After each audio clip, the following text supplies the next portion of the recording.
Hello there, Ian here once again, and I very much hope this is catching you happy, healthy and strong. Wonderful to be able to be with you. And here is the next in our mini series of getting the job done.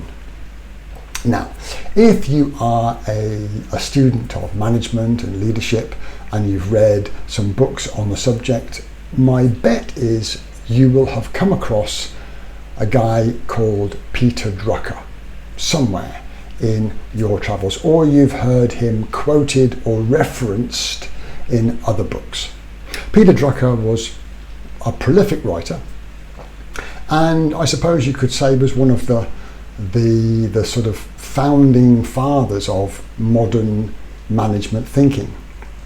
And one of the things he is quoted as saying is that when we look at the tasks we have to do in a day, the things that we are called upon to do, most of those tasks, about 70 or 80%, are familiar things. We've done them before, but only about 10 to 20% are truly unique, things that we've never been called upon to do before.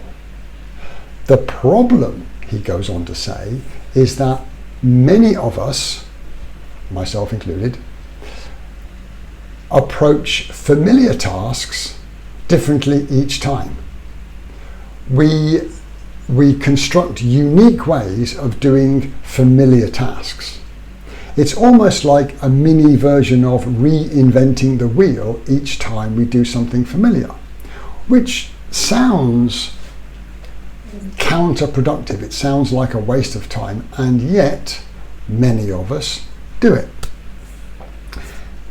We have to construct a presentation, we have to do a particular process, and it's almost like we're doing it again for the first time. Now, there are two real problems with that, among others. The first one is variability of results. If we do something differently each time, we get a slightly different result, which is probably not so good.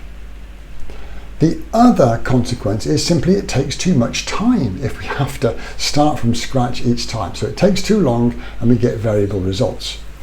Today's hack or tip is to systemize those things that are done routinely. And it seems obvious that we should do this. But I know from my own life that many of us slip up with that extra step. Let me give you an example from my own life.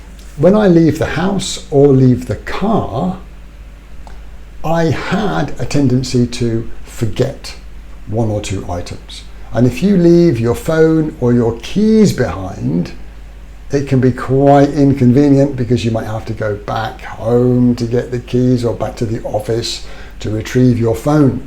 Very important accessory these days. So I began years and years ago to run a simple checklist that evolved over time, but if I ran the checklist, I forgot things much less often. If I ran the checklist properly, I didn't forget it. I didn't forget anything at all. And that checkpoint has 11 items. Now it consists of wallet, access card and ID, car keys, phone, glasses, mask today, a pen, which I almost always have on me. I take one or two supplements frequently each day, not every day, but most days, but I have to account for them. 10 is my sunglasses, and lastly, number 11 is my bag for the day. And I do it in a certain rhythm. 1, 2, 3, 4, 5, 6, 7, 8, 9, 10, 11 is my bag for the day. So if I run the checklist, I forget things much less often. So when we are approaching tasks, today's message is do whatever we can to systemize the routine tasks. Now, when we write a little system, there are two things to consider. One is the actual steps, the content of that system. The other thing is the format, or how you present that system. The content and the format. And the format is very important because it needs to be understood by someone running that system. So formats can include checklists or scripts, templates, flowcharts, pictures. They can include videos. Whatever is easiest to understand is normally the best. And the last thing to think about with systems is, what is the test of a good system? Well, clearly the result needs to be consistent and needs to be good. And the other test of a good system is that people use it. If someone approaches a system and says, right, that's the actual way I'm supposed to do it, but that just takes too long, I'm going to do it my way. Well, clearly that's a poorly constructed system. And also it doesn't scale very well, because if the system that I use is in my head or on a bit of paper that's in my desk, it doesn't really scale, because if I leave, my little custom system leaves with me.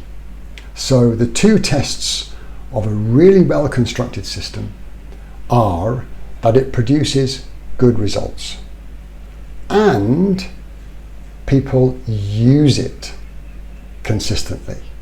So I really hope that did make sense. In summary, most of what we do is familiar. We've probably done it before. Don't reinvent the wheel. Always look for ways of systemizing repetitive tasks.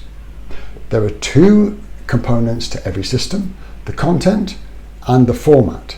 Make sure the content is properly constructed and what result the system is there to deliver. And the format is how you construct and present and use that system. The two tests, of course, are: one, it produces the required result, and two, people are happy to use it. I know that checklist has saved me on hundreds and hundreds of occasions. And I always go through the same routine each time. My format layer is actually the way that I go through that routine, and it has saved me on countless occasions. So I hope that makes sense. I hope systemizing your routines can save you time, energy, and probably money. And I look forward to sharing with you again soon, and stay safe. Bye for now.